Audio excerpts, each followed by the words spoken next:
Shalom, kita lanjutkan pelajaran dengan Kejadian pasal 12 ayat 1 sampai dengan 20.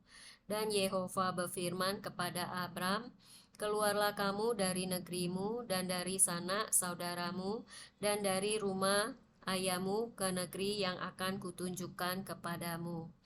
Dan aku akan membuat engkau menjadi suatu bangsa yang besar, dan aku akan memberkati engkau dan membuat namamu masyhur, dan jadilah berkat. Dan biarlah aku memberkati mereka yang memberkati engkau, dan mengutuk orang yang menista engkau. Dan di dalam engkau semua kaum di bumi akan diberkati." Dari ayat ini kita belajar bahwa keluarga Abraham adalah keluarga yang percaya kepada Tuhan Pencipta, tapi Tuhan Pencipta menurut pikiran mereka, menurut kebenaran mereka, sehingga mereka mewujudkan kehadiran Tuhan Pencipta itu dalam bentuk patung berhala, ya. Nah, kita pun demikian. Dulu juga sebelum kita mengenal Tuhan Yesus, kita percaya kepada Tuhan Pencipta, dan kita mewujudkan Tuhan Pencipta itu dalam bentuk patung berhala, ya, sesuai dengan kebenaran kita. Dan itu adalah kejahatan di mata Tuhan. Karena kehadiran Tuhan itu sesungguhnya ada di dalam tubuh kita manusia. Karena tubuh kita ini adalah patung, terbuat dari debu tanah, ya. Ibaratnya itu kita ini dari tanah liat. Jadi kita ini, tubuh kita ini adalah patung. Dan di dalam tubuh kita ini ada roh kehidupan yang berasal dari Elohim, ya. Ada roh Elohim. Nah, seperti itu. Jadi kita inilah patungnya Tuhan, ya. Jadi kita tidak boleh mewujudkan Tuhan dalam patung buatan kita manusia, karena kita ini buatan Tuhan dan kita ini patung Tuhan, di mana melalui tubuh kita, melalui kehidupan kita, ya, kita harus menjadi rupa dan gambar Elohim seperti Tuhan Yesus. Tuhan Yesus itu adalah patung Elohim, ya, di mana Tuhan Yesus itu adalah rupa gambar Elohim, ya, sehingga dia melakukan pekerjaan-pekerjaan Elohim selama di bumi ini untuk memberkati semua manusia. Nah, seperti itulah yang dikehendaki oleh Tuhan Pencipta yang benar. Kita harus hidup dalam kebenaran Tuhan, yaitu kita sebagai rupa gambar Elohim, patung Elohim, kita harus melakukan pekerjaan-pekerjaan Elohim seperti Tuhan Yesus, di mana kita yang sudah diberkati oleh Elohim, kita harus menjadi berkat bagi sesama kita. Kita lanjutkan ke ayat 4. Lalu pergilah Abram seperti yang telah Yehova firmankan kepadanya, dan Lot pun pergi bersamanya. Dan Abram berusia 75 tahun pada saat keberangkatannya dari Haran. Dan Abram membawa Sarai istrinya, dan Lot anak saudaranya, dan segala harta bendanya yang telah mereka kumpulkan, dan orang-orang yang mereka dapatkan di Haran.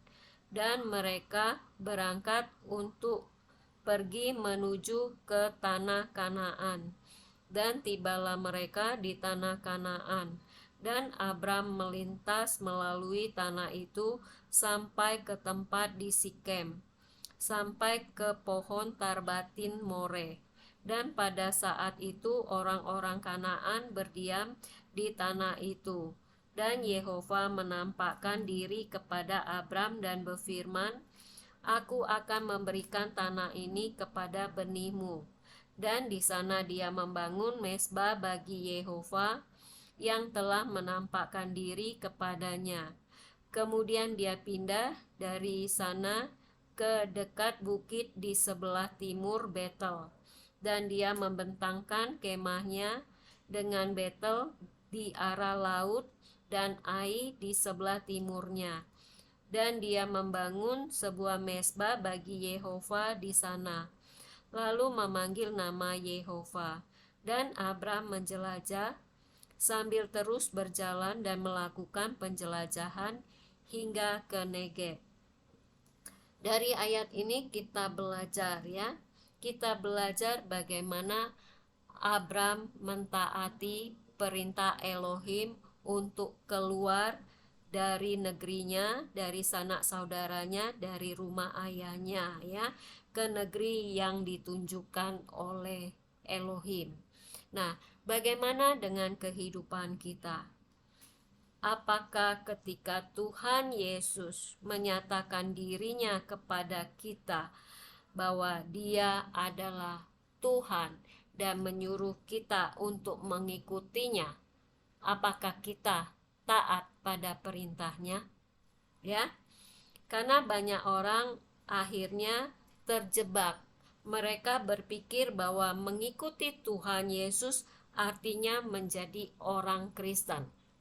Itu salah Mengikuti Tuhan Yesus artinya kita harus seperti Tuhan Yesus yang hidup taat pada perintah-perintah Elohim, dan kemudian kita harus melakukan perintah-perintah Elohim, di mana perintah-perintah itu akan mengubah kita menjadi seperti Tuhan Yesus, menjadi rupa dan gambar Elohim sehingga kita menjadi berkat bagi sesama kita. Nah, kita melihat di sini Abram sampai ke tanah Kanaan.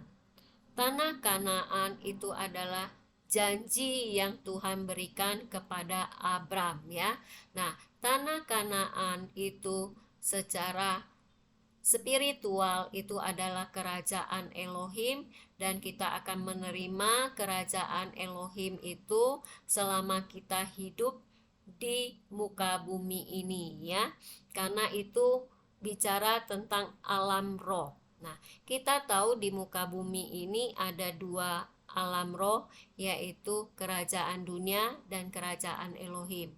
Nah, itu adalah tentang alam roh. Jadi tentang jiwa kita, di mana ketika kita masih hidup menurut dunia jiwa kita masih hidup di kerajaan dunia, maka jiwa kita itu diperbudak, dianiaya, ditindas, sehingga jiwa kita merasa menderita, sengsara, kelaparan seperti itu. Tapi kita bersyukur ketika kita menerima Tuhan Yesus, dan Tuhan Yesus menebus kita dari kerajaan dunia. Dia menghapuskan dosa-dosa kita, dan kemudian kita diperdamaikan dengan Bapa Elohim Maka dengan iman percaya kita kepada Tuhan Yesus dan ketaatan kita pada Tuhan Yesus kita menerima kerajaan Elohim. Nah, kerajaan Elohim itu di mana jiwa kita dimerdekakan, sehingga jiwa kita merasa kenyang akan firman Tuhan kemudian mengalami kelegaan, mengalami pertolongan, perlindungan Tuhan, mengalami berkat-berkat Tuhan, mengalami kasih Tuhan, damai sejahtera, sukacita. Itulah kerajaan Elohim yang dinikmati oleh jiwa kita. Kemudian dari tanah Kanaan ini kita juga belajar bahwa kita ini juga seperti Abraham Seperti Abraham ini, di mana kita itu menerima janji Elohim, yaitu tentang langit baru, bumi baru ya, yang dimana akan kita terima pada saat langit dan bumi yang sekarang kita tempatin ini dilenyapkan, ya, kita akan dibangkitkan dan kita akan menerima upah kita, yaitu langit baru, bumi baru. Jadi mari kita belajar dari Abram ini bagaimana kita sebagai seorang pengikut Kristus gitu ya, belajar dari Abram ini untuk terus percaya akan janji Elohim tentang langit baru dan bumi baru, dengan kitanya berlaku setia dan tetap memiliki iman percaya dan terus berjalan menjalani hari-hari kehidupan kita dengan melakukan perintah-perintah Elohim. Kemudian kita teruskan di ayat 10, dan terjadilah kelaparan di negeri itu, lalu pergilah Abram ke Mesir untuk menumpang di sana, karena kelaparan di negeri itu sangat hebat. Dan ketika dia sudah dekat untuk masuk ke Mesir, ia berkata kepada Sarai istrinya, "Lihatlah sekarang, aku tahu bahwa engkau adalah seorang wanita yang cantik parasnya. Dan akan terjadi apabila orang-orang Mesir melihat engkau, maka mereka akan mengatakan, 'Ini adalah istrinya,' dan mereka akan membunuh aku dan membiarkan engkau hidup. Tolong katakanlah bahwa engkau adalah adikku, supaya karena engkau hal itu akan menjadi baik bagiku, dan jiwaku akan hidup oleh sebab engkau." Dari ayat ini kita belajar, ya, sebagai orang yang baru percaya kepada Tuhan Yesus, ya, kita pun akan mengalami peristiwa yang sama seperti Abram ini. Terjadi kelaparan di jiwa kita, ya, karena kita tidak rajin membaca Alkitab, ya. Kita tidak rajin makan makanan rohani, yaitu firman Tuhan, sehingga terjadilah kelaparan di jiwa kita. Nah, ketika kelaparan terjadi di jiwa kita, di dalam kehidupan kita, ketika ada masalah, ya, kita akan hidup dalam kekhawatiran dan ketakutan. Nah, seperti apa yang terjadi pada Abraham, ya, dia mengalami kekhawatiran, ketakutan. Demikian juga kita. Itu dapat terjadi pada setiap kita, ya. Tapi kita belajar bagaimana kita harus bisa mengatasi kekhawatiran, ketakutan kita itu, ya. Karena kalau kita terus hidup dalam ketakutan, kekhawatiran, ya, itu tidak baik bagi tubuh kita. Karena Anda akhirnya akan jatuh sakit. Coba Anda perhatikan, ketika pikiran Anda sedang dalam keadaan takut, khawatir, cemas gitu ya, Anda akan merasakan kepala Anda sakit, atau Anda terkena flu gitu ya, atau meriang seperti itu. Kita lanjutkan ke ayat 14. Dan terjadilah pada saat Abram masuk ke Mesir, orang-orang Mesir melihat wanita itu, bahwa dia sangat cantik.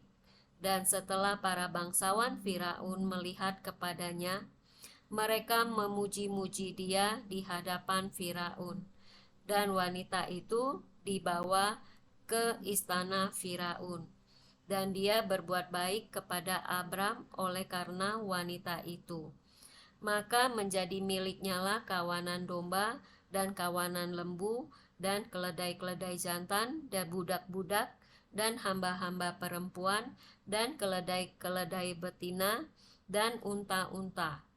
Namun Yehova menimpakan tula yang dahsyat kepada Firaun dan kepada seisi istananya berkenaan dengan Sarai istri Abram. Dan Firaun memanggil Abram serta berkata, apakah ini yang telah engkau lakukan kepadaku? Mengapa engkau tidak memberitahukan kepadaku bahwa dia istrimu? Mengapa engkau mengatakan dia adalah adikku? Sehingga aku mengambilnya sebagai istri bagiku. Dan sekarang lihatlah, ini istrimu, ambillah dan pergilah. Lalu mengenai dia, Firaun memerintahkan orang-orangnya dan mereka menyuruh dia pergi, juga istrinya dan segala kepunyaannya.